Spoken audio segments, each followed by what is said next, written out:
Um,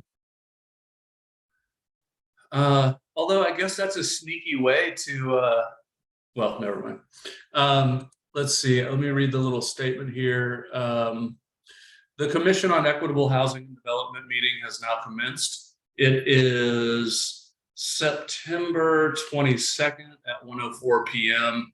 This meeting is being held virtually due to COVID-19 to allow for social distancing and protect the public health. As we continue our efforts in meeting remotely, we ask all commissioners and guests to mute yourselves until called upon to speak to avoid feedback and background noise. For those who have dialed in using the call-in number, to unmute to speak, dial *6 on your phone. Also, prior to speaking, please announce who you are to identify yourself. As a reminder, this meeting is being recorded. We ask that you only use the chat function to request to speak or to announce that you are leaving the meeting so that we can track quorum. Also, in order to comply with the state open meeting law, attendance and votes will be done by way of roll call using audio, not by using the chat function. So with that, I will do a roll call. Lori Mazzurbo. Present. Mike Edmonds. I am present. Vicky Casino. I'm here. Sorry, I'm driving. No worries. Thanks, Vicky. All right. So we have a quorum. Do we have meeting minutes from August 22 to review? If so, have you all reviewed them? And if you have reviewed them, would anybody like to make a motion to approve them?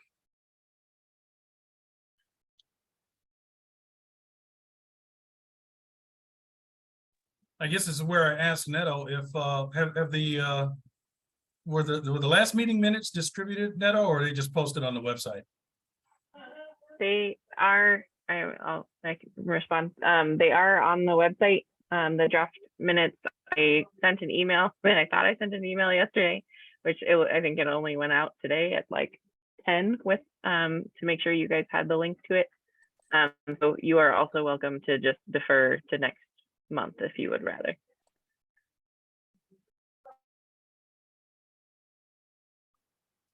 It's up to you, boss. Jay. Well, if anybody wants to make a motion to approve. Oh, that is true. I apologize. May I make a motion to defer to the next meeting? Is that okay? Sure. Okay. I make that motion. Is there a second?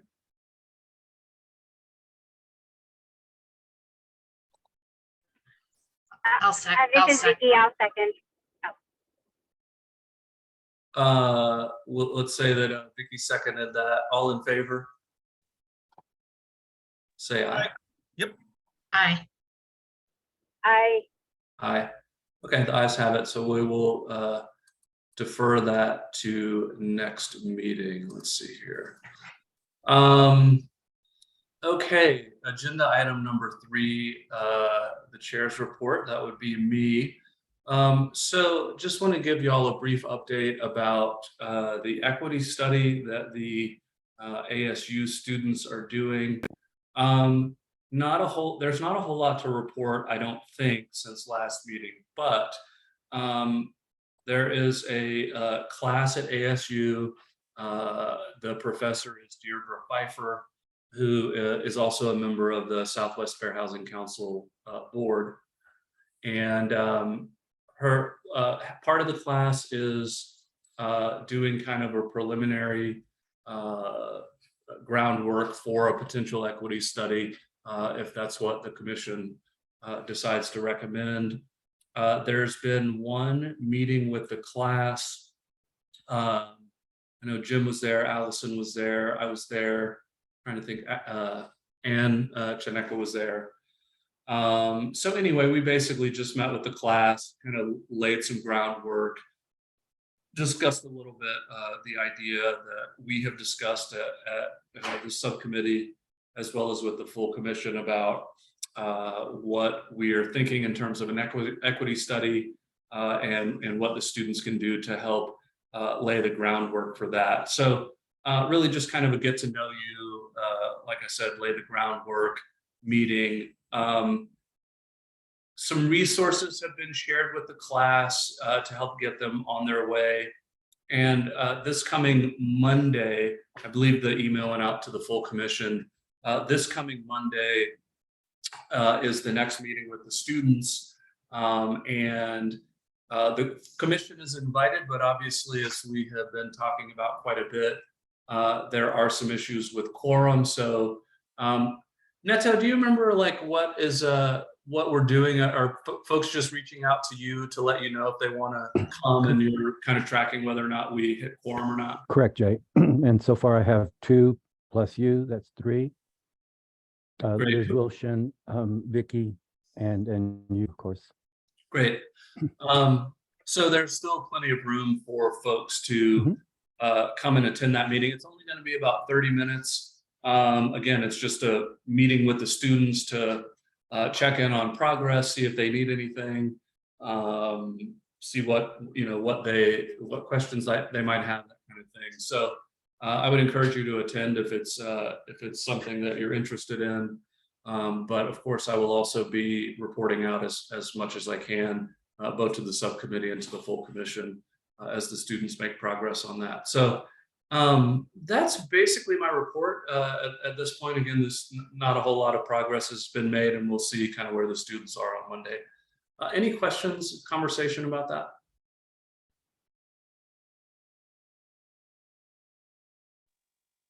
Great.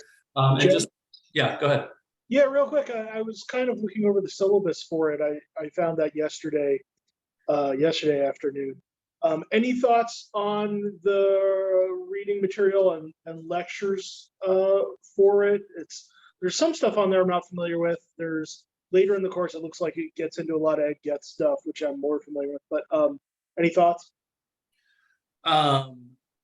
Aside from generally speaking, thinking it seemed like a good, relatively good syllabus. I mean, the class is really focusing, I believe, on zoning and more inclusive policies. So, they've got some reading and conversations apart from the kind of class project they're doing for us. But I mean, at the end of the day, Joe, I don't have a whole lot to say about it.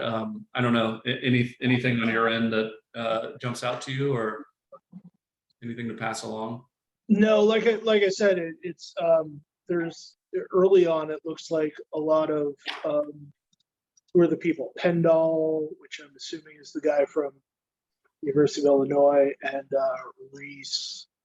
And I'm just not terribly familiar with a lot of their stuff, and that's why I was, kind of wondering if anybody was, so we kind of get the context of what the students are going to be going through in the class, and how that's going to work with the study. But yeah, I don't know. I'll probably start seeing what I can find out about this. Yeah, cool. Yeah, no, I don't have any more information there. Any more thoughts or comments about the equity study at this point? Okay, hearing none, we'll move on to agenda item number 4, past implementation updates. I'm assuming that would be you, Allison. Sure.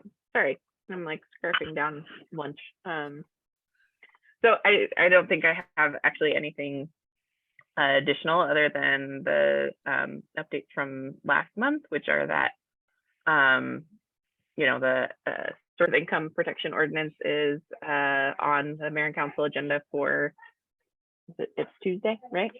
So that's coming up. And obviously anyone is welcome to share their opinion or watch or attend the meeting. And yeah, just I guess happy to answer any questions about that or about other past items. I was just keeping that agenda item on there since past is what we're working on. No, that's great. And actually, I have some thoughts.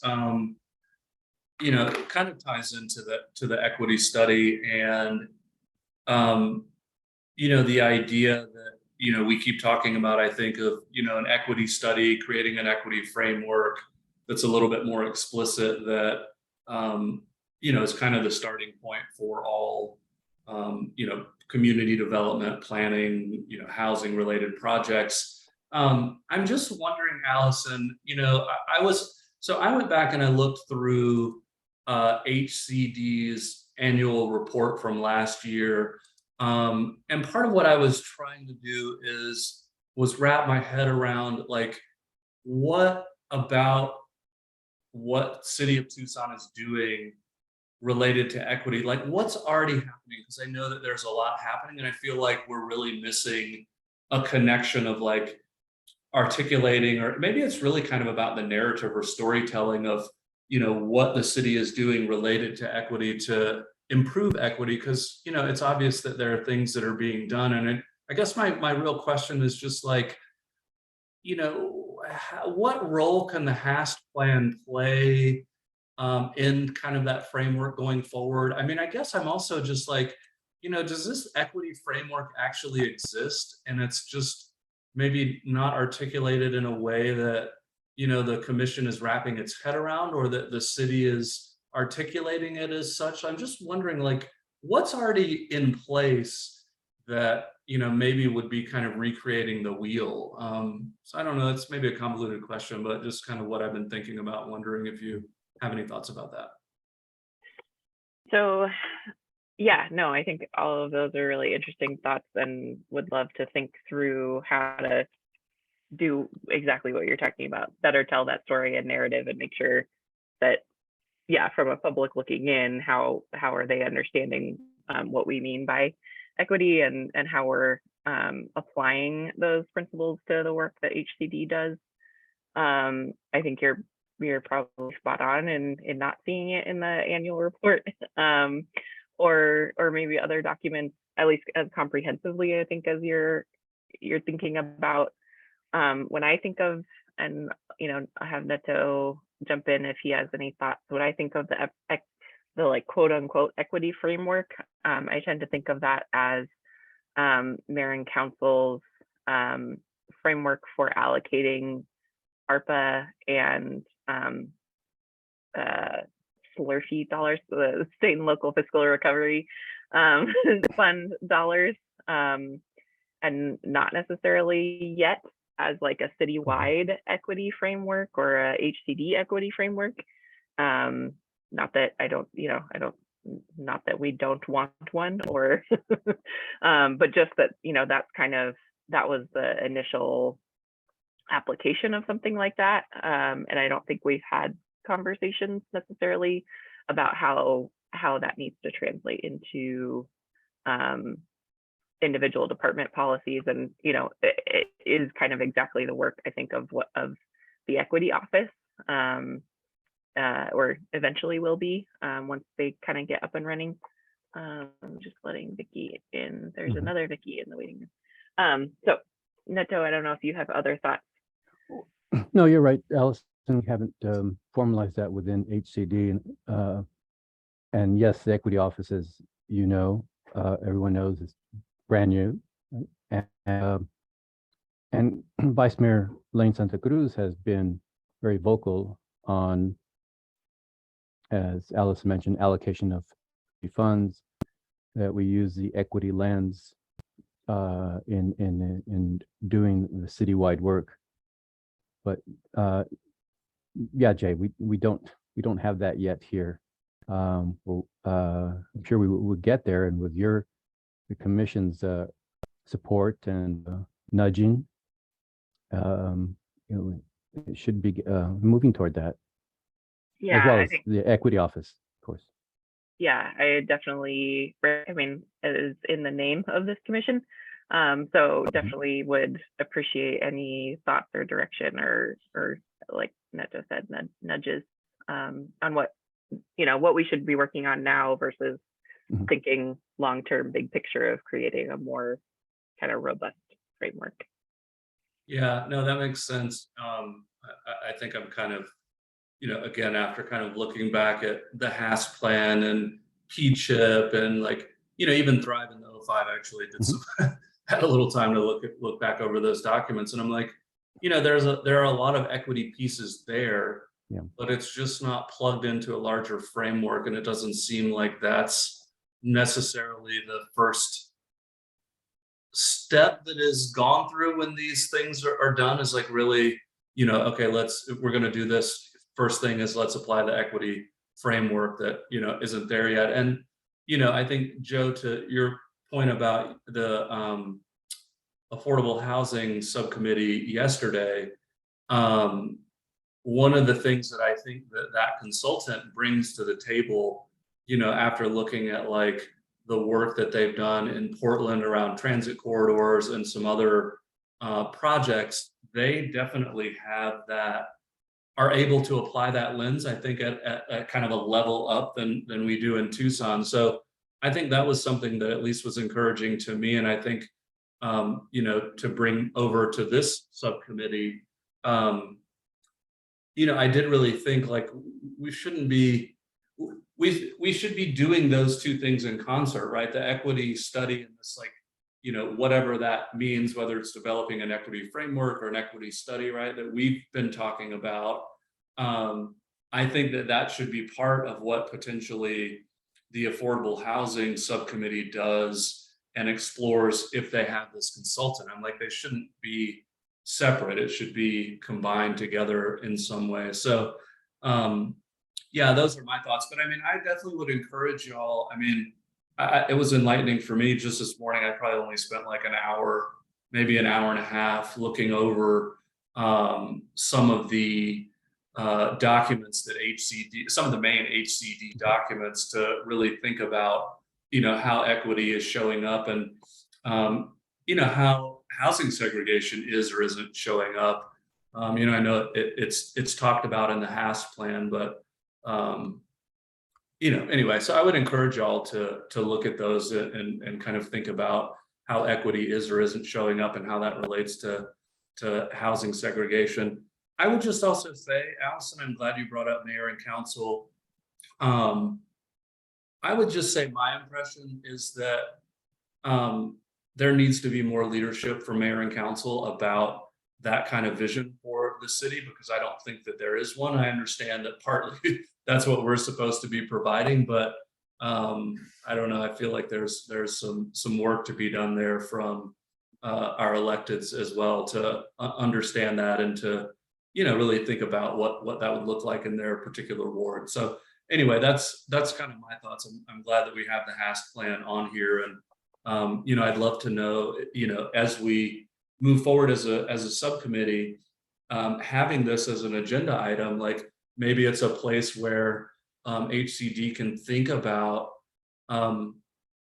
as you report out, like how can it be reported out in a way that is like starting to be more in that equity framework, even though we don't really have one yet. So anyway, it's a good spot to be thinking about that, I think. And I appreciate having that on the agenda here, and I appreciate y'all talking about it and thinking about it. So anyway, I've been talking for a minute. Joe, I see your hand up. Yeah, I know, I think Norte Sur is on the agenda for later, so I'm not going to talk about that. But yeah, you know, one of the other things I'm kind of keeping an eye on is our state housing supply study committee. I think it's a committee. Yeah, it's an interim committee. And I think it's interesting, kind of the ideological overlap sometimes between our affordable housing subcommittee and what that group is doing, for better or worse. The specific question I kind of had about HAST, and I don't want to spend a ton of time on it, was I'm probably going to keep asking every couple months about the public housing repositioning, and if there's movement on that and what's happening with it. And to re-sum up what I think I had heard about that like a year ago, was that there was interest in getting to less of a scattered site single family model of having public housing, and that we wanted to consolidate that a little bit. And in the context of one of yesterday's discussions at affordable housing was spending time on an affordable home ownership component. And I'm kind of curious if that's been thought of if there's going to be a shift where we don't have some of those scattered site single family public housing units, are those going to be affordable home ownership opportunities, or what's going to happen with that? If there hasn't been progress on that, that's fine. I'll ask you again in November. November's probably good. I can work on getting an update for you. The repositioning timeline has definitely been pushed back due to, sorry, I'm getting some feedback. Kind of not having someone in that position. So we have recently hired a new person, and that's, you know, definitely on their plate. And so I can come back, Joe, with a update on what that looks like. And part of that planning process is to really determine what we're doing with those single family homes, and, you know, if they become affordable home ownership in a different context, you know, or yeah, kind of what those options are and what would make the most sense for and the most impact for affordable housing moving forward. So I will bring an update. Okay, thanks. I think it's one of those things that fits into the context of affordable housing and housing segregation. So, you know, since you're here, and that meeting always ends up packed with kind of other stuff that group wants to talk about. So sorry if I'm kind of mispositioning that request, but it's No. I think it's important to multiple groups. And I guess I will say, just to continue to tie things back to this group, one reason for creating that opportunity map for housing, the housing opportunity map, that kind of checklist that we've been working on for the past year, and getting public housing resident input on, you know, what's important in terms of the location of affordable housing. The repositioning would be one thing that we could run through that tool, in terms of giving us more data and metrics for where we might want to keep public housing versus not. So, you know, thanks to your guys' help on that. Yeah, no, that's great. Also, I'm just looking through, like, I've got the HAS plan up on my computer screen as well. And like, you know, again, the whole idea of making sure things are on the agenda. I mean, under the HAS item on our agenda, there is a lot we can talk about, because there is a lot in the HAS plan. You know, housing choice voucher. I was just like, oh, well, we can talk about public housing under this agenda item if we want to, because it's, you know, kind of part of the HAS plan. So maybe it's also a really good thing to just kind of keep on the agenda item. Again, you know, check out the HAS plan, and if, you know, anything I think that comes up that's part of the HAS plan that we want to talk about, it's a really great agenda item. You know, also, Allison, I guess I'm glad you brought up the housing opportunity map. I mean, again, I think that's like, you know, a piece of the puzzle regarding equity, and, you know, housing segregation. Is there an update on that? I mean, how far along is it? Is there a timeline for when and how it's going to be used going forward? Yeah, so the biggest update is that Laura Sharp, our GIS whiz, is now in the equity office, in the city manager's office. So we have lost her brilliance, at least to HCD, but is still in the city. So she crunched the update is that she kind of crunched all the data from the residents that we interviewed, and has incorporated that into the mapping tool, which will be used in conjunction with a housing call for projects that will be released this fall. And I don't think I have the link directly at my fingertips to that tool. And right to, you know, we've talked about the accessibility of it as well. The tool really is a table of all of the parcels in the city of Tucson and their score. An additional way of visualizing that will be an interactive map that we can show you. But right, it's that score that will be you know, applicants will be able to use in a call for projects for housing funds.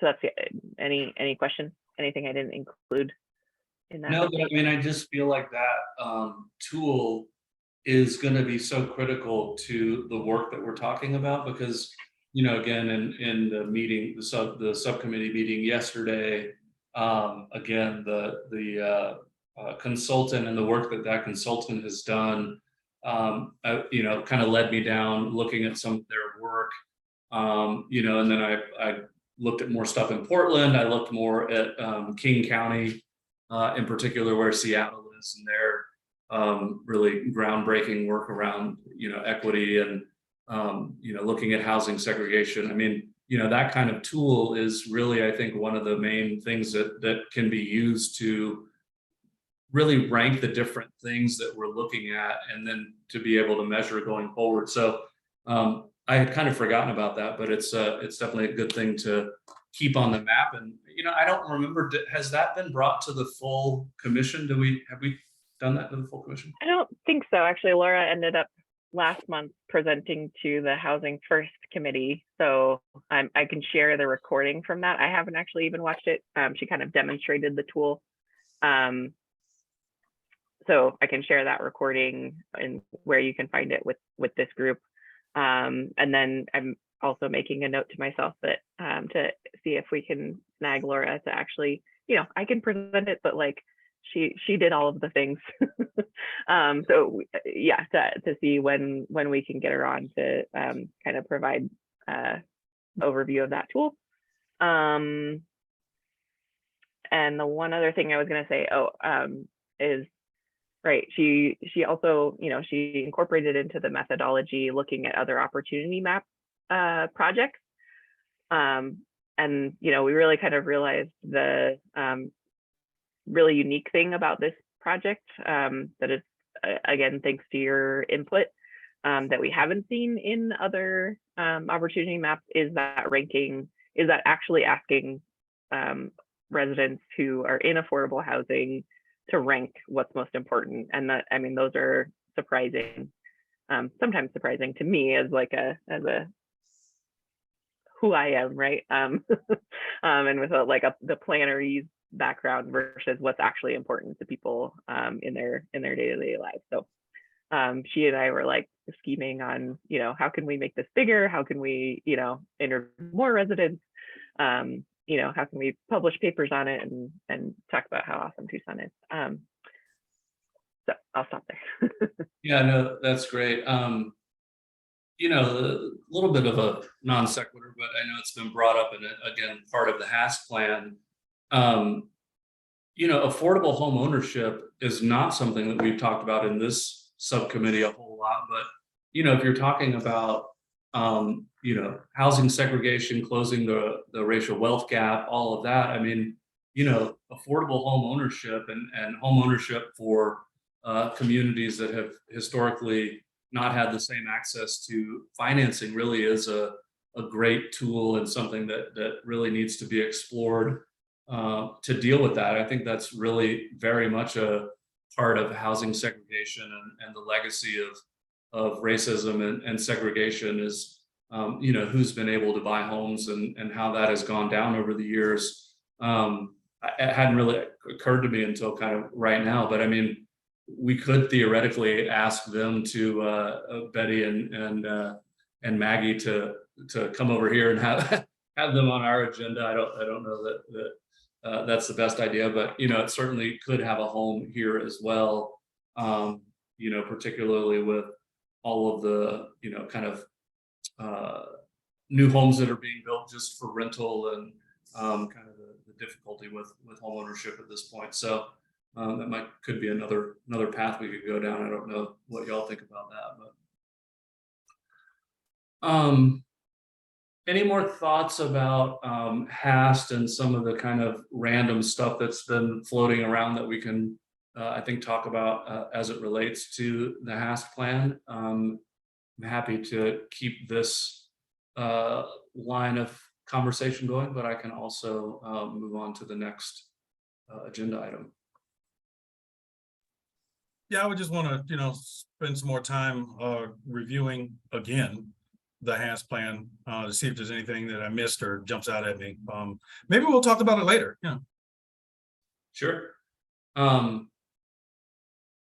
Mike, is that something that you would like to explore in greater detail? I mean, I know Allison obviously gave us an update and we kind of randomly skipped around to some things, but would that be something that you would like for us to do as a subcommittee? I mean, you know, it would be asking Allison potentially to do a little bit more work, but to, you know, walk us through the HASC plan again. I mean, you might have it memorized by now, Allison, the number of times I think you've had to present on it, but that's certainly something we could do if folks wanted to do that. Yeah, Allison, I will assume, and I believe you have not given any kind of presentation regarding the HAS plan to this subcommittee, right? Nope. Okay. I mean, not since we were like adopting it, at least. Yeah. Um, Off the top of your head, is there anything in there related to housing segregation that might be applicable to study in deeper detail? So, right, I have been updating this group on the source of income protection ordinance and the opportunity map, which in HAST is called the checklist. We moved away from it being a checklist. I'm happy to. I think this is actually probably a good time to do it. Sarah, you guys know, our affordable housing development manager, has been working on an implementation site, like a website to host all of the information for where we are on the implementation of those things. So we could at a future meeting, so as to not take up the whole rest of this meeting, walk through that website, and so, you know, show you guys how to see the updates, and kind of highlight them. Yeah, Sarah Lannis is. Sarah Magason. Oh, okay. And you know, to your point, Mike, there is I have the HASC plan open right in front of me, and on page 21 there is a great map of kind of how segregated we still are as a city, and it talks about housing's racist legacy. So the map is a really good map. It's a very clear indicator of kind of how the city breaks down along racial and ethnic lines. So certainly in there, we could dive in a little bit more. So maybe for agenda item number 4 for the next meeting, why don't we go through the HASC plan a little more systematically, and maybe we can focus a little bit more on the housing segregation piece. You know, and I do think, you know, I kind of talk about housing segregation more from kind of, you know, racial and ethnic perspective, and I think that's important. But, you know, I do really think the other piece of the puzzle is about income as well. So, you know, that's another thing that we can talk about in greater depth. But maybe if Allison or Neto, if you could just note, either for yourselves, so that y'all remember and we remember that when we come to this agenda item next time, we want to dive a little deeper into the meat of the document. I don't know if that needs to be on the agenda, but just so we kind of remember, that would be great. Thanks, Mike. Anything else regarding HAST before we move past the HAST? All right, let's see. Agenda item number 5, subcommittee goals, purpose, goals, and membership. A is confirmed subcommittee membership. I think we have done that. My understanding is it's me, Vicky, Lori, and Mike are the voting members now. Is that correct?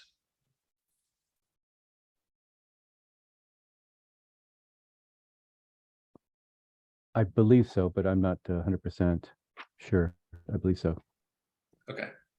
How can we confirm that for sure? I feel like 95% sure, but I back to the last meeting video and see and listen to what was discussed. okay. So at least what I mentally remember from the last full commission meeting is that Jim asked at each subcommittee meeting to just kind of discuss and just decide who is on your subcommittee. So if everyone here, yeah, if the four of you want to just say, yes, I am on the subcommittee and it's the four of us, I think that's what we need. And then I'm just for my own clarity, wanted to clarify the chair or co-chairs. I in my head, I have that Lori and Jay were co-chairs, but I know Jay's kind of been acting as co-chair, so I don't know if there's any conversation there. I just want to clarify who I should be sending agendas to and things like that. Yeah, just real quick, I should know this, but Allison, Neto, how many commission members do we have total now? Because I thought we were picking up some new ones. No, we're dropping by 2 now. I'll try to get a count in a minute. So, I- but there's 15 like voting commission member positions. Right, but quick question, and you may not have the answer, and that's cool. Are they all assigned, so to speak, to a subcommittee? I'm not sure. No, Okay, that's what we were Um, working on. Yeah. Can Brianna is not assigned to a committee, and she has not asked to be placed on a subcommittee. That's one person that comes to mind. Because I remember Jim stated that is desired, and I completely agree with him. And I assume all commission members would agree with him. Okay. Go ahead, Jeff. Also, Joanna Carr wasn't on a subcommittee, but from the Affordable Housing Subcommittee meeting yesterday, we learned apparently she's moving to Flagstaff in a couple months and won't be able to be part of this. And Olga Flores has also resigned. So theoretically, there's 15 spots, but I believe we're down to 13 voting members. And as mentioned, Kim Brianna isn't on the subcommittee yet. Yeah, Jay, for what it's worth, I'm happy to continue to participate with this subcommittee. I know that I'm a co-chair for a different one, but I'm happy to participate in this one, sure. I count 13 minus Joanna and Olga. Got it. Voting. Yeah. Joe, yeah, you have your hand up? Cool. Okay, so Lori, I do remember, I think you and I are co-chairs technically. Yeah. I haven't done a thing in that role, but I think I remember when we got on these that was the intention. Cool. Okay, so if you're still okay with that, Lori and I are co-chairs, and then Mike has agreed to continue, and Vicky, I'm assuming you as well. I understand you want to be on the subcommittee, and I guess we're just confirming that we're all on the subcommittee.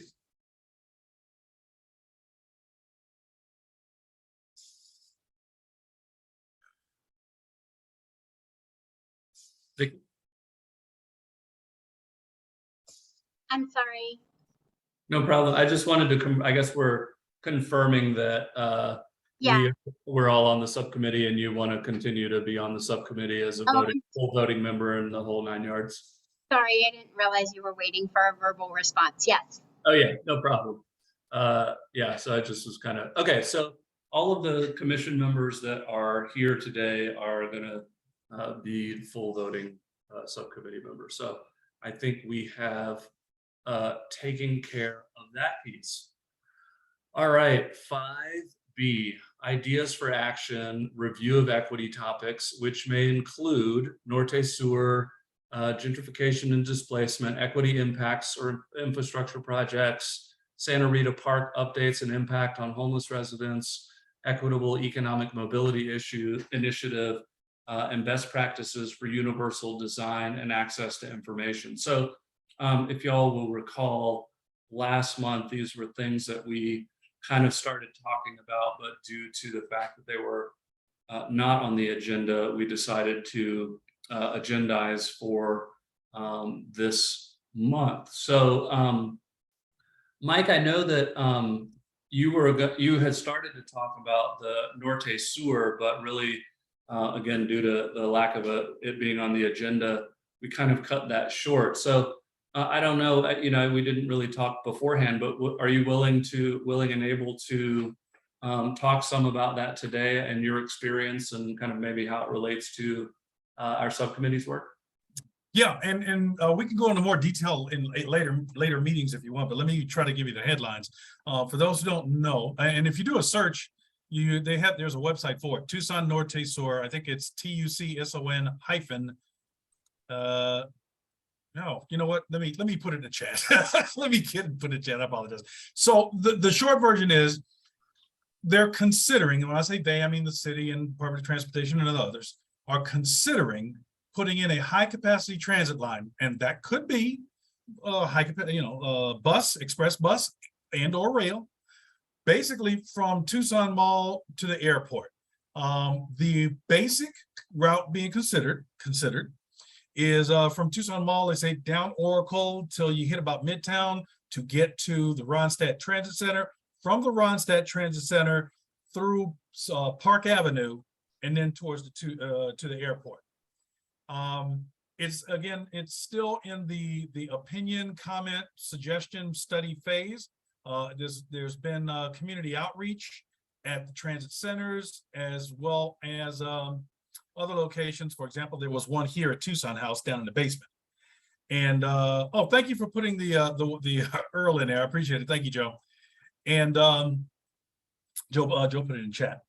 And that's pretty much where we are. There is a map, there is a timeline. Again, I just don't have it in front of me, but those are the headlines. So with that, does anyone have any questions about it or comments about it? Okay, because as it goes along, I'm just necessary for the most part, kind of an ambassador. So what I have been doing is going out, presenting the graphics and the information to people and taking their comments and notes and stuff. So Joe, go ahead. Well, if you want to talk about the feedback you're hearing, I'd be interested in that. I know that, especially with it either going through or very close to South Tucson, there's been a lot of talk about making sure that the equity component of that is fully realized, and that it doesn't become what's happened with the streetcar line, where, at the west end of the streetcar line, if you talk to people in Menlo Park and Barrio Hollywood, they're seeing, home values through the roof, which is, I suppose, great if you own one of those homes. If you don't, you're seeing rents go through the roof and you're spurring displacement and gentrification. So there's been a lot of concern about that. Again, the West Side barrios have kind of expressed a don't let what happened here happen with that. And I know the incoming city, I'm not going to speak for anybody, but I'm pretty sure the incoming city council for South Tucson is going to make that a major issue. My first question, when I think it was Ian Sanson came and presented that to CHD, was, how are we doing with land banking around these routes? Do we have land there? And this ties into the piece that we talked about from the New York Times last week. Do we have land around these routes already, land banked, that we can use for affordable housing or social housing or something like that going forward, so that we can ensure that there's an equitable housing component to this, and that this doesn't end up in a situation, where the people who most could benefit from the transit are kept out of housing near the transit. There was just as a side, I remember a few years ago, there was a really good article in the LA Times from Tracy Rosenthal from the LA Tenancy, and it was all about their expansion of public transit and how the people who had relied on transit and needed that going forward had gotten priced out of the areas where the transit was expanded to. So it was a really bad situation. So my questions around that are perpetually going to be the land, whether we're getting enough land banked early enough so that we can do that. And what I'm hearing from the community is a real skepticism, I would say, but even more than that, a real concern about whether it's going to be actually equitable transit-oriented development, or whether it's going to be transit-oriented development and there can be some equity in it, whether the equity is being prioritized. And I'm curious, again, Mike, on what you've heard in your meetings. Okay, and I'll try to be real clear as I really do attempt to do, just always, because I don't want people to misunderstand what I'm saying. So as an ambassador, I have heard from citizens who they weren't aware of it and didn't know about it and were wondering, this is where it kind of gets a little murky. I wondered, so where did this idea come from? I mean, I'm not against it. I'm not for it, but I want to know, so what caused this idea to put a high capacity transit between these specific two areas to come up? There must be a reason. I don't know what it is yet. As far as citizen input and commentary, yeah, I've heard some skepticism, and some people also saying and feeling, well, it'll never happen, and as well as the concern about the driving land up and people losing their homes. I know in the presentation for Tucson Norte Sur, the idea, I say idea and plan, is for people who live in the area to continue to keep their homes and their land and enhance their transportation options. That is the way it comes across to me. What else? I've also heard a little bit from, let's say, some of the drivers, from the employees of Suntran, and I believe they're still trying to get more input from employees and drivers in regards to Suntran as to their perspective on this, as well as some other transportation issues, but they don't believe they've received enough. So they're trying to encourage them to continue to comment.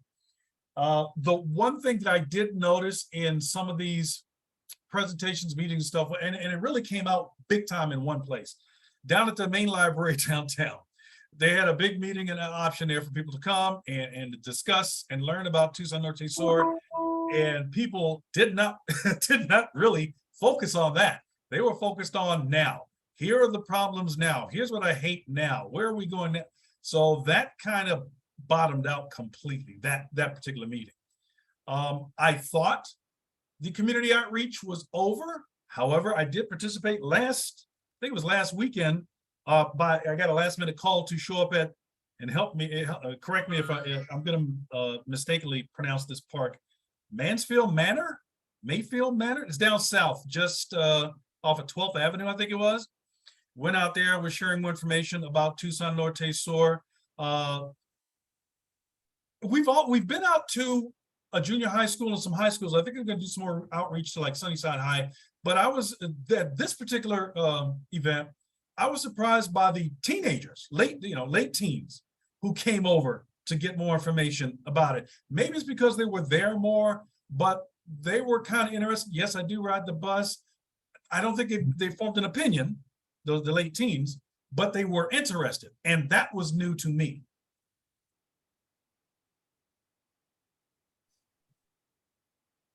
Mission Manor, thank you, Neto. Yeah. Yeah, no, that's great. Thanks for that that information, Mike. And I think again, kind of harping on this, equity framework, and also affordable home ownership. It's like, if the groundwork is laid now in those areas to bolster home ownership for folks that want to remain in that area and live in that area, for instance. To get the homeownership rate up, that means more people theoretically could benefit from you know, increasing property values, because, you know, that's the problem with the infrastructure projects, right? It's like, if it's not happening all over the place, the places that it does happen, those places end up being desirable, and you know, gentrification and displacement inevitably happens. And, you know, going back to this equity framework, I guess my question as well, something that I, again, don't know that I have seen really is, you know, aside from the study that Gary Pivo did that, you know, touched on it, but like, you know, does the city have a framework, plan, program, whatever, to address folks that are getting displaced from areas like Joe mentioned, you know, West Side, Barrio Hollywood, Barrio, Menlo Park? You know, is there anything already in place? Because I think that would be something else, right? If there's something in place now that going forward could be applied to projects like this. But I just feel like at this point, we're still kind of lip service, understand it's happening, but I don't know what we're actually doing about it as a city and community. So I don't know, I guess first to Allison and Neto, is there something in place maybe that we're not aware of, or that hasn't really gotten to the CEHD regarding what is being done around displacement and gentrification? Again, Jay, I have not seen anything, anything formal like what you're describing. You know, that's something that maybe, again, the equity office will develop. But as Allison, have you, again, I don't think you've seen anything either, correct? So I guess what I was going to say is that what's hard about the current project is that it's, you know, it's kind of this like land use and planning project versus like planning necessarily the actual corridor and the transit option. So it's kind of like the ultimate goal, at least that's my understanding. The ultimate goal of this project is to say, okay, residents are concerned about displacement and gentrification. What are our policy recommendations for addressing that as we're moving towards, you know, the implementation of the transit? Yeah. So, and I that's just want to just jump that's in like here hard to real quick. conceptualize. But go ahead. I just want to jump in real quick and just remind everybody the way it's been, the way it was given, the information was given to me, and the way I've been presenting it to the public is, this is not a guaranteed situation. This is informational study, is conversation. So anybody that's going to go up and try to buy land up, all the land up on South Park or whatever, you know, go ahead. I mean, but that doesn't mean we're going to put that in. You may think we're going to, but nobody said absolutely this is going to happen. Yeah. Go ahead, Joe. Well, the land speculation part of it is, you know, is real. When you hear about development projects downtown, you hear about Scott Steitler or Adab Duke or somebody who bought a bunch of downtown land years ago, and now that's you know where the project is happening. And one of the concerns perpetually around transit and transit-oriented development is this something to help the people that live in an area, or is this a real estate development scheme where you're going to put that in, raise the value of the land, and whoever owns the land is going to get to cash out and make a bunch of money, and whoever they sell it to is going to develop something that isn't relevant to the community. I really wanted to hit, you know, when we're talking about are there programs for people who are being displaced, like programs for people who are being displaced sounds nice. Keeping people from being displaced would be kind of even better. And the genesis, again, of this commission was a real ask for something to happen around displacement and gentrification. And the mayor saying we're going to do a displacement and gentrification task force, and that morphing into the CEHD. And we haven't had conversation about that. The most transformative change I think you could probably make in American housing would be to accept housing as a human right and define adequate housing like the United Nations does, because one of those things is called security of tenure.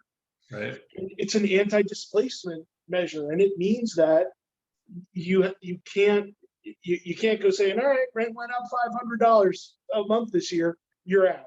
And it means that, you know, you can't, basically, there's just a bunch of things you can't do to evict people and displace them.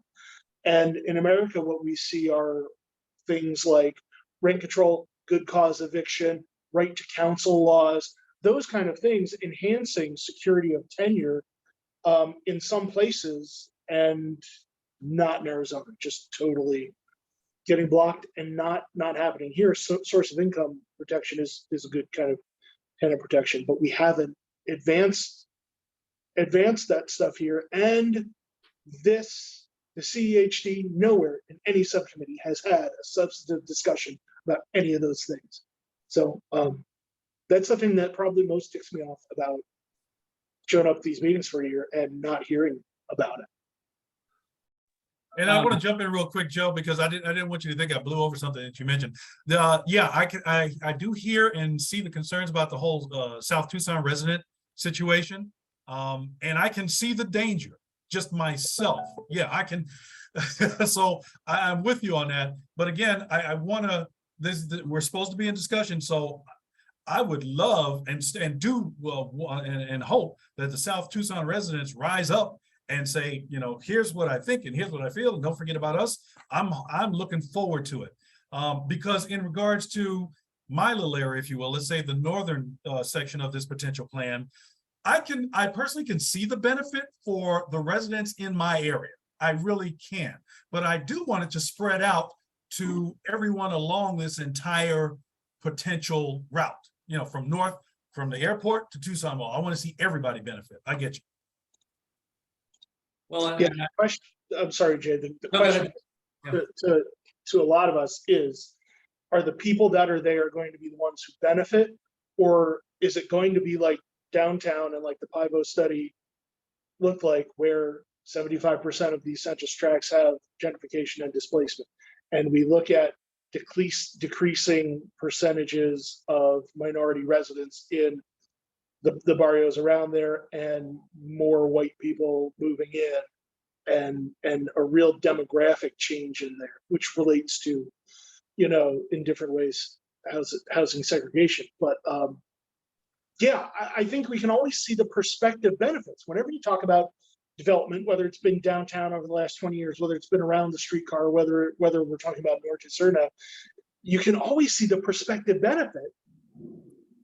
Realizing that benefit and making, you know, having a plan that says we want equity for this, having the plan to create the equity is different than saying one of our goals is the equity.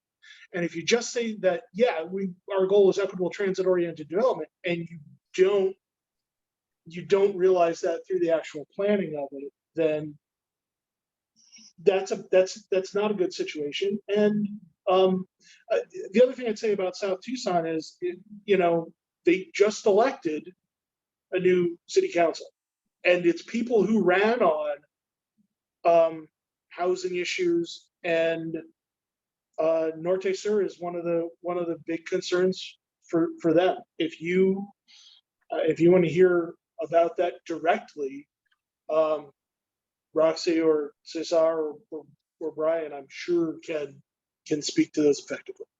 did that election in South Tucson happen? I didn't know that. Yeah, I think I haven't been looking at the dates on it, but I think the primary election's the election.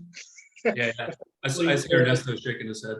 Yeah, so When perhaps we're premature in saying congratulations to them, but we did it anyway. Ernesto, what do you know about that? Well, I was saying there was a primary election in a very heavy Democratic community, South Tucson, and yes, there'll be a general election. I don't believe there's any opposition to the three candidates, Cesar, Brian, and Joe. I forgot the woman's name. Roxana Valenzuela. Yeah, Roxana. So yeah. When was that primary election? What was it? August, second Tuesday of August? So like about a month ago, more or less. Yeah, a month ago. Yeah. I mean, that would be a very interesting group to have come talk to our commission, I have to say. if we wanted to get a perspective about gentrification and displacement and the real impact it's having. I mean, I would suggest that maybe that we look into having them come and talk, because yeah, I mean, their whole platform seemed to me to be about my neighborhood's not for sale. So something to consider. You know, I think the other thing about this, you know, whether or not Norte Sewer happens, it's going to be this project or all of the other infrastructure projects that will inevitably happen in Tucson, right? I mean, that's just the nature of cities. And so, you know, we need to be prepared for the gentrification and displacement that will happen from, you know, basically any kind of infrastructure project. And, you know, to your point, Joe, about the commission not talking about gentrification and displacement in any meaningful way, I feel like, you know, the cynical side of me is like, well, that's kind of why you have commissions and committees, is this stuff gets bogged down in commissions and committees, and the electeds don't really have to do anything about it. So that's just my cynic coming out. But I would also propose, if the rest of y'all on the commission, on the subcommittee, are up for it, I think we should have that gentrification and displacement be a agendized item going forward. I think maybe that if y'all are amenable, I'm certainly open to other ideas, but you know, maybe that's the piece of the puzzle that we really dig into, because I think one of the things that, you know, I've been feeling since we recommended an equity study that's going to take, you know, some months going forward, you know, what do we sink our teeth into as a subcommittee? And obviously we've got, you know, a number of things on our agenda, but I don't know that it's anything that we're really taking action on. And, you know, obviously having discussion over some meetings, I think, is fruitful to get to a place to say, okay, well, what do we actually want to try and accomplish, and what ball do we want to move forward? So, oh, I guess we do have gentrification and displacement as number 2 on the, but I don't know, what are y'all's thoughts about doing a deeper dive into gentrification and displacement going forward? I see Vicky nodding. Yeah, I'd love to hear from Lori and Vicky.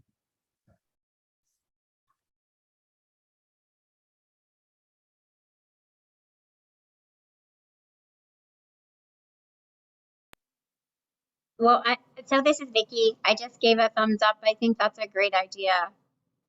And I'm supportive. Cool. Me as well. If we want to kind of look at tackling this problem more deeply going forward, what are some ways that y'all think we could go about doing that, as opposed to just talking about it? Because we can do that, but I'd like to do a little bit more. Yeah. Well, the reason I said what I said, Lori and Vicky, is because I can't remember, you know, what you deal with every day, like what business you're in and that kind of thing. I remember talking to you about it and getting information from you both. I just don't remember. That's why I was asking. This is Vicky. I work with people with disabilities.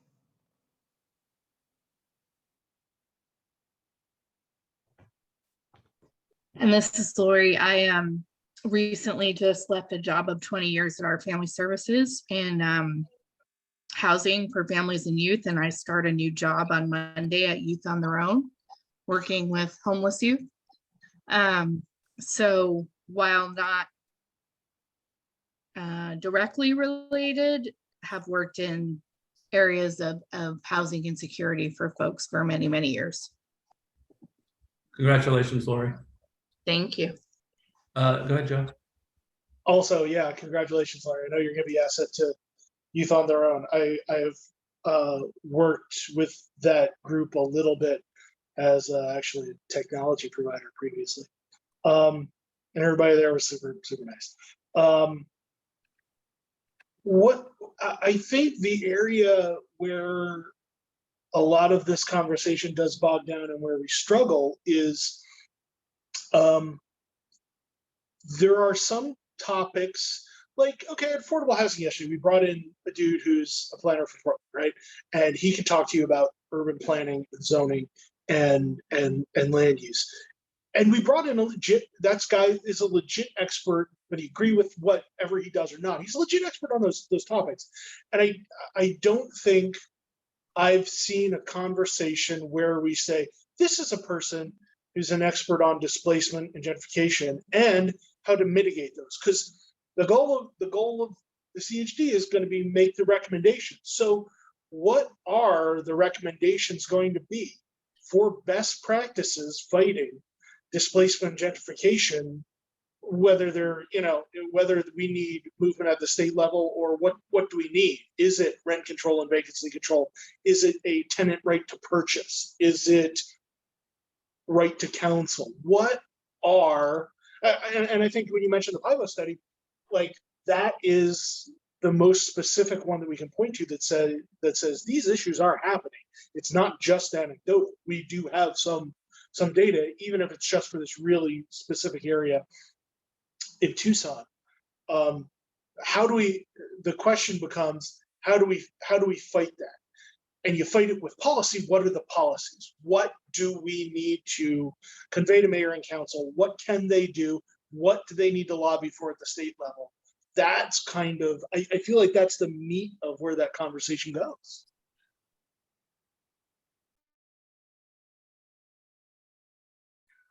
So, yeah, I think that's right on, Joe.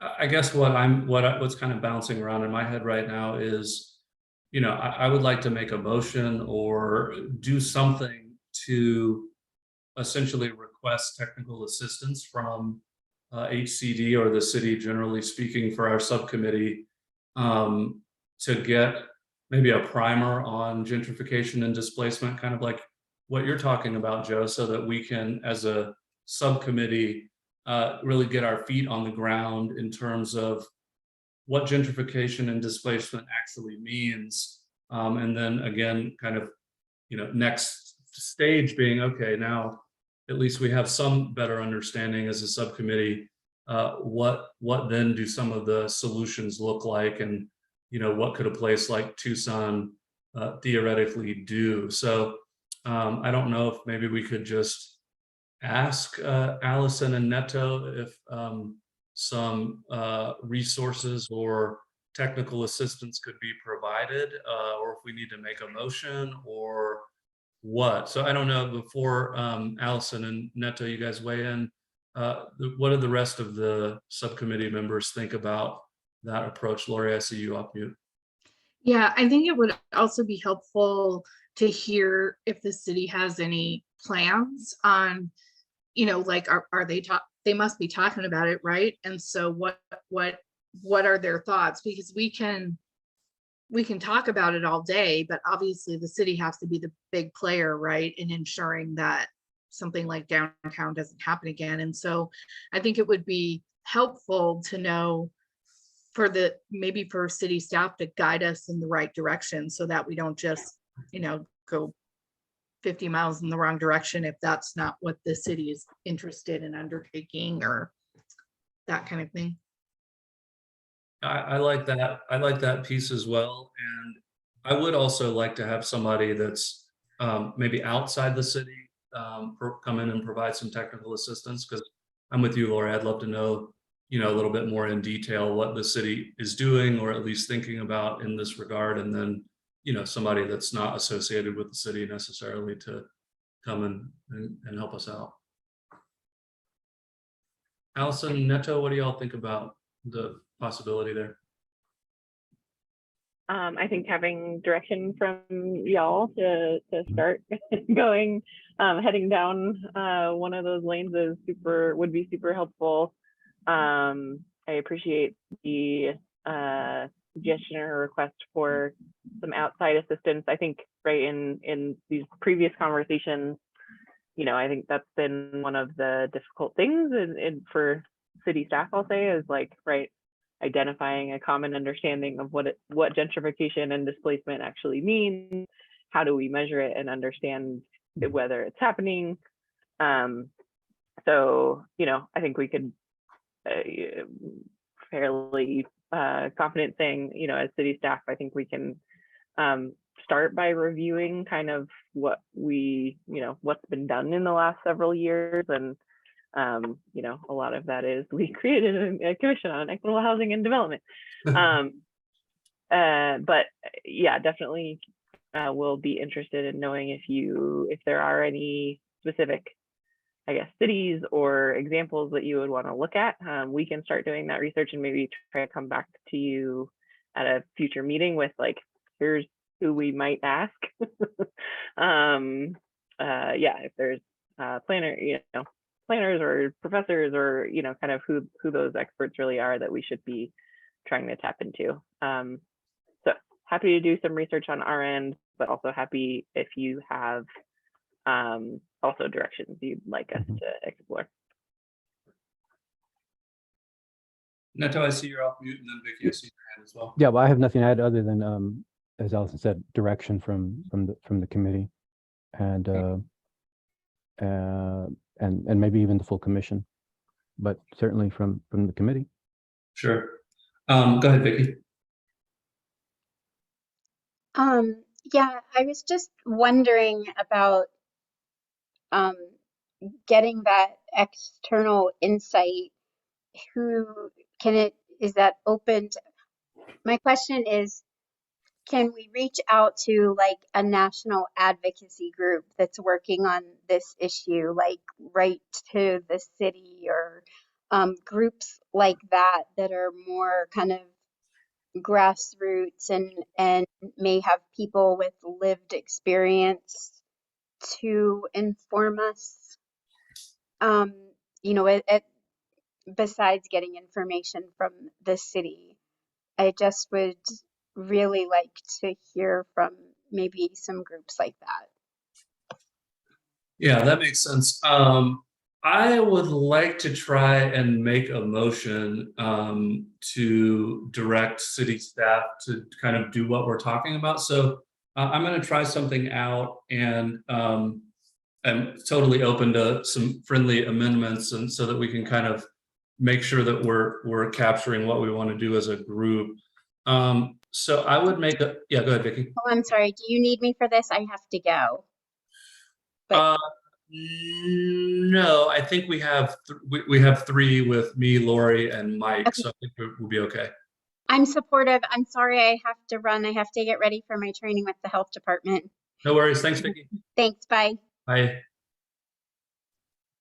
I would like to make a motion to direct city staff to provide information to the Housing Segregation Subcommittee around efforts and ideas and kind of things within the city that are being done or contemplated around gentrification and displacement. That's the first part.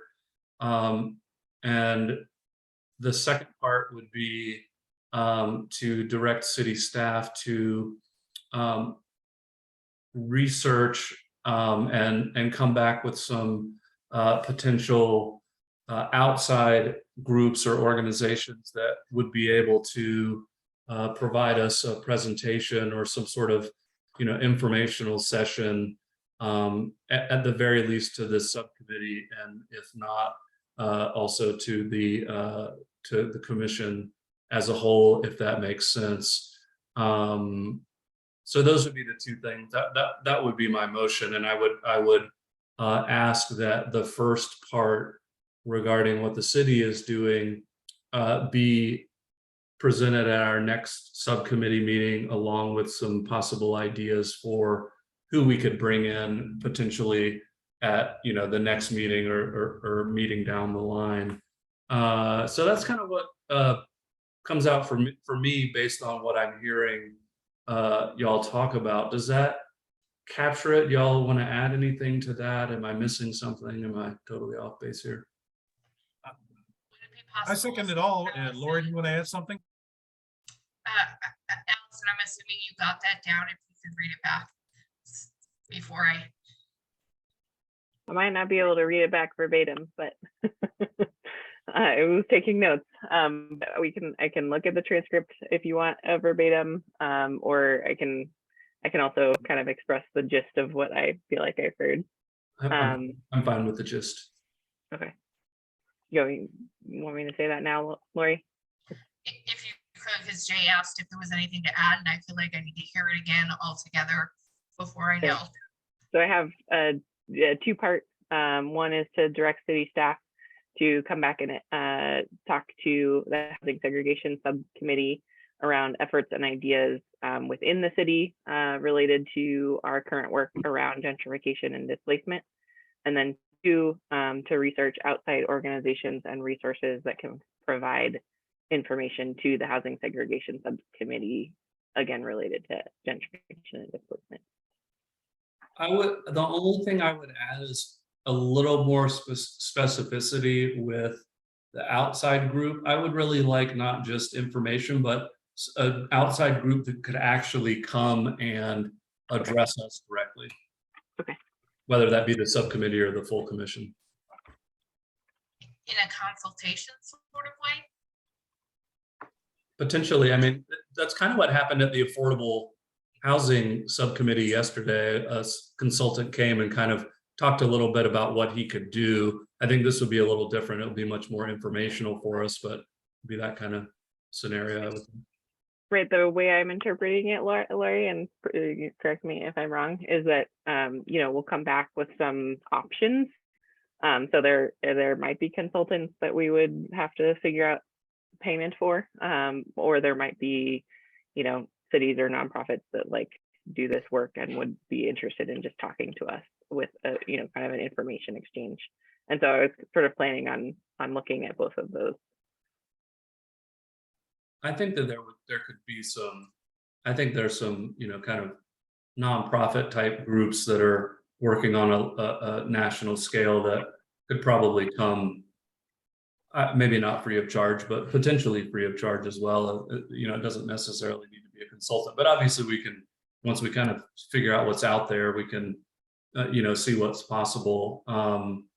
And then, Lori and Mike and, Joe as well, if you all have some ideas, come across any groups or people that, you think would be useful to present to our subcommittee or the commission as a whole, please bring those back to the next meeting, to our next subcommittee meeting in particular. So that's my motion. Do I have a second? I thought I did, yeah. Oh, great. Thank you, Mike. All those in favor, say aye. Aye. Hi. All right, the ayes have it.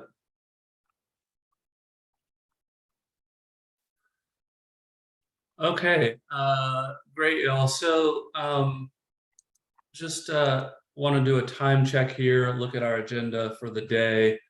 I would kind of argue that 5B, our ideas for action, and the 6 things on there, in large part can really kind of be boiled down to fit under gentrification and displacement. So I feel like all of these things we've been talking about seem to have kind of boiled down to that particular topic. So I'm just saying that, not to cut off conversation, but there are 6 things on 5B. I don't know if anybody has anything else to add. I mean, obviously we talked some about Santa Rita Park last time. We haven't touched on that.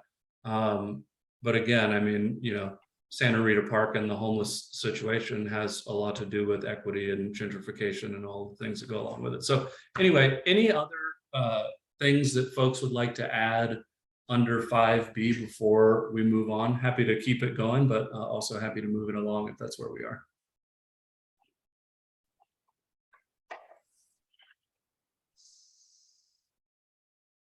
All right, so seems like we are kind of talked out for that item. I'm going to move on to agenda item number 6, which is the call to the audience. This is the time when any member of the public may address the Commission on Equitable Housing and Development, Housing Segregation Subcommittee. Due to time constraints, the total time allocated for this is 15 minutes. Individuals are allowed 3 minutes each. Due to open meeting law, commission members cannot discuss topics that are not on the agenda. Items brought up by the public may be considered as an agenda item for a future meeting. Is there anyone in the audience that would like to speak Joe, you done spoke, so. No, so I don't see anybody else aside from Joe who was wanting to speak. And with that, we get to next steps. I see on here our next meeting is October 27th at 1 p.m. The 7B is item for future meetings. Obviously, I think we just bit off a big chunk with gentrification. Obviously, we've asked that the HAST implementation updates stay on the agenda. I'm happy to continue to give a report out about the equity study and how the students are coming. So I'm just wondering, I think obviously 1, 2, 3, and 4 should probably stay the same for the agenda. Number 5, is there, yeah, Allison, go ahead. Just wondering, do you want me to keep the call to the audience on the agenda, or I feel like we tend not to use it. I'm happy to take those off, or just keep it on as. I think we just keep it on. I mean, Okay. One day we're going to have a lot of people that show up and they're going to want to talk about this stuff, and it'll be great. Great, thanks. I'm just wondering, what do y'all think about? We definitely don't need 5A for next meeting. I don't think.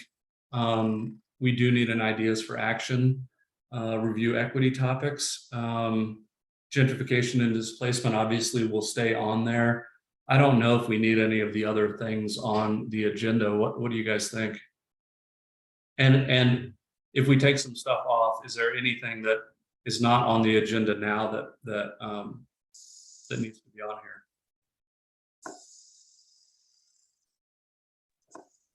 Yeah, the Equitable Economic Mobility Initiative. I'm comparing that to the title of our subcommittee. We may not need that. I mean, it's going to come up in discussion, right? Yeah, I think it can. Yeah. I don't know that it needs its own agenda item, but it may. Is that something that we want to spend some time on? I mean, if it is, we might as well leave it on there. If not, we can take it off. Why don't we just leave it on there? Why don't leave Equitable Economic Mobility Initiative on there, since there's even a question about it. No reason to take it off.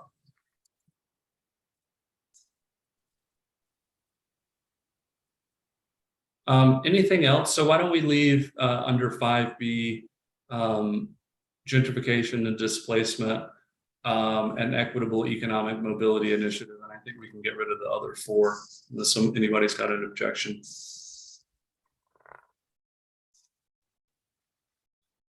The next item, 7C, November and December meeting dates. I'm assuming that's we need to figure them out. Yeah, it's either the day of Thanksgiving or the week of Christmas. So guessing folks don't want to meet on Thanksgiving, and scheduling the week of Christmas might be difficult. Or I guess it's the week before Christmas, but up to you guys. Do y'all want to meet the week before Thanksgiving at this time? That would be Thursday at 1. I don't know. That's fine with me. That's November 17th. Mike, does that work for you? Yeah, it's not like I got anything going on. Yeah. All right. I'm going to change the calendar invite right now. Okay, so actually, would y'all, so I have something that runs until about 12:30. I can do one. It's going to be a little tight for me. Would y'all be okay doing it at 1:30 for an hour and a half instead? I see Lori shaking. Is that okay with you, Mike? Yeah. Yeah. Okay, can we do it at 1:30 then, Allison and Neto? That would be great. And then we would be scheduled in December for what day? The 22nd is when we would be scheduled for. Right. Do y'all just want to back it up a day again and do it on, a week again and do it on the 15th? of December. Sure. Yeah, okay. 1 o'clock is okay for me that day. I don't have the same thing that Thursday. So if it's okay with y'all, why don't we do 1 o'clock on Thursday, December 15th? Okay, I don't hear any objections, so. No, hey, Allison, it was October, what day again? Because I was trying to write. 27th, Thank you. And the time? 1 o'clock. Yeah, next meeting, October 27th at 1 o'clock. Okay.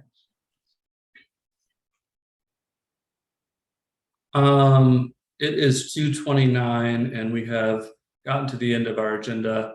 Is there anything else anybody needs to discuss real quick before we adjourn? The December 15th, that's a 1 or a 1:30 you want? December 15th at 1 o'clock, 1, okay. if that's okay with folks. Cool. And the one in November at 1:30. Okay, I think we're at 2:30 and we have covered our agenda. So with that, I am going to end the meeting and thank everybody for coming, and hope to see you all soon. Thank you. Thank you.